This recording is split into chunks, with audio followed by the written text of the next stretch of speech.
Bonjour chers élèves, chers apprenants. Moi c'est Nadombera Lassani, professeur de physique-chimie. Et bienvenue dans la plateforme École au Burkina. Et pour cette séquence vidéo, nous allons voir le chapitre 4 de physique 3e, intitulé La puissance électrique. Donc, je vous invite à suivre attentivement le cours, puisqu'à la fin, on va passer par une évaluation, voilà, pour vous permettre de garder quelque chose. Voilà, donc sur ce, il faut suivre. Voilà. Donc, chapitre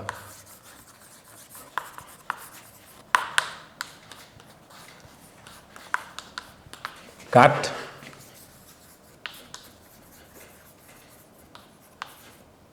La puissance électrique. Pour commencer, grand 1, la puissance électrique consommée par un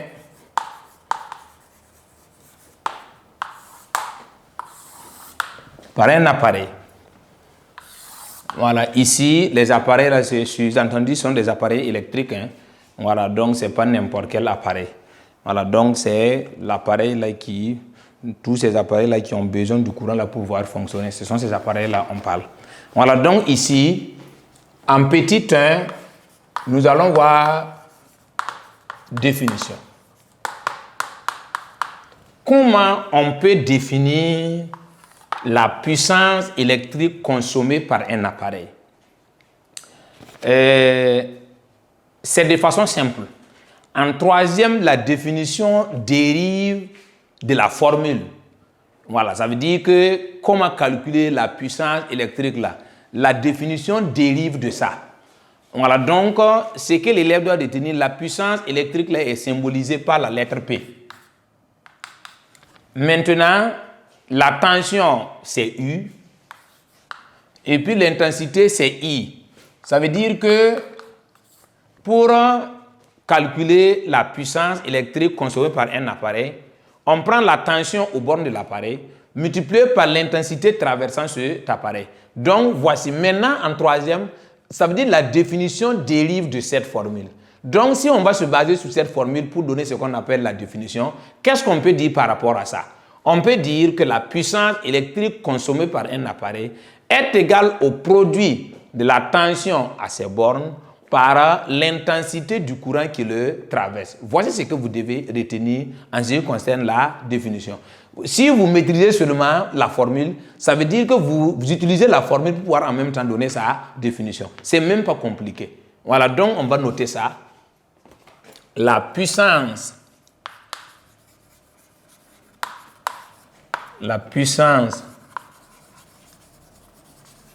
consommée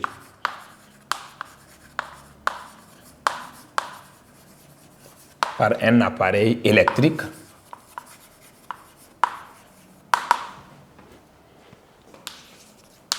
est égale au produit de la tension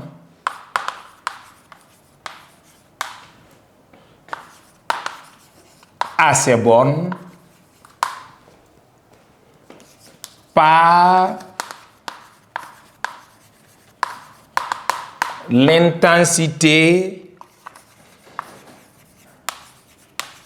du courant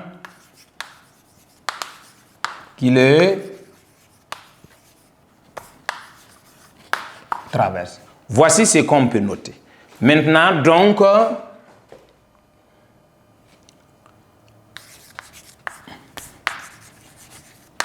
ça c'est la définition. Donc, on peut se baser sur la définition pour donner en même temps la formule. Donc, P c'est la puissance, qui est égale à U fois I. Voilà, donc ici, P, c'est la puissance, U, la tension, I, l'intensité. Voilà, donc ici, avec cette formule, on peut trouver d'autres formules. Souvent, on parle de conséquences.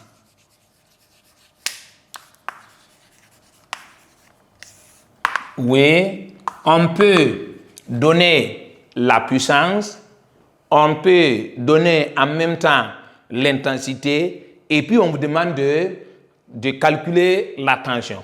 Donc, U est égal à quoi ici? U est égal à P sur I. Voici. Maintenant, on peut proposer également, lors d'un devoir, on peut donner la puissance, on peut donner la tension à ces bornes, et puis on demande de calculer l'intensité. Donc ici, I est égal à P sur U.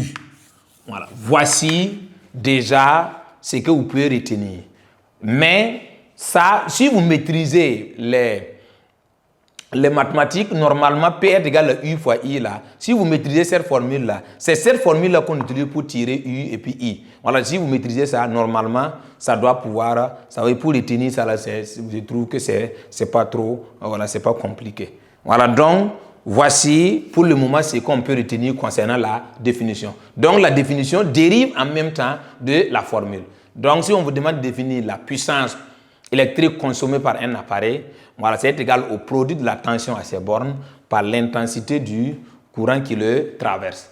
Voilà, donc voici ce qu'on peut retenir concernant le petit 1. Donc, on va passer maintenant au niveau de petit 2, puisque lors d'un devoir, on peut vous demander de schématiser un montage qui permet de pouvoir déterminer la puissance. Voilà, on peut demander ça, même à l'examen, on peut demander. Voilà, donc, il faut suivre, puisque pour pouvoir déterminer la puissance, il faut la tension et puis l'intensité. Donc, ça veut dire que si on vous demande de réaliser un montage, c'est tellement simple. C'est un montage comportant un générateur, une lampe, et puis la tension, il faut forcément le voltmètre. L'intensité, il faut forcément un ampèremètre.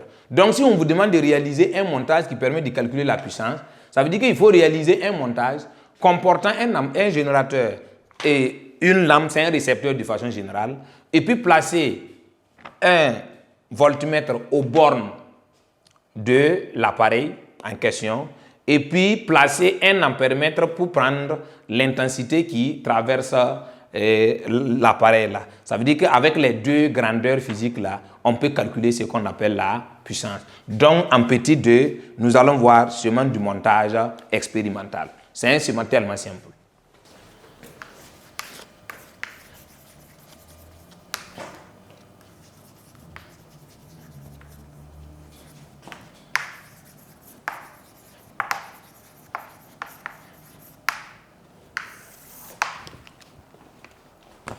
Voilà, donc ici, ce qu'on peut noter pour déterminer la puissance électrique consommée par une lampe,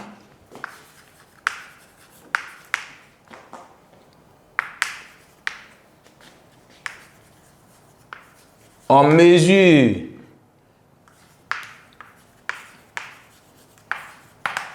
l'intensité du courant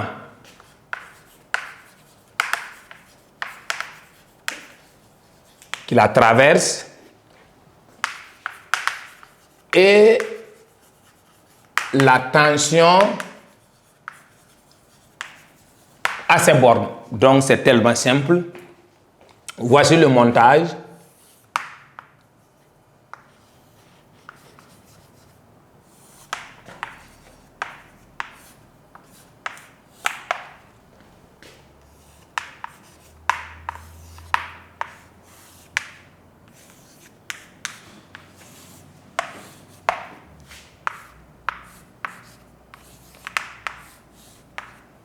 Voici le montage proposé.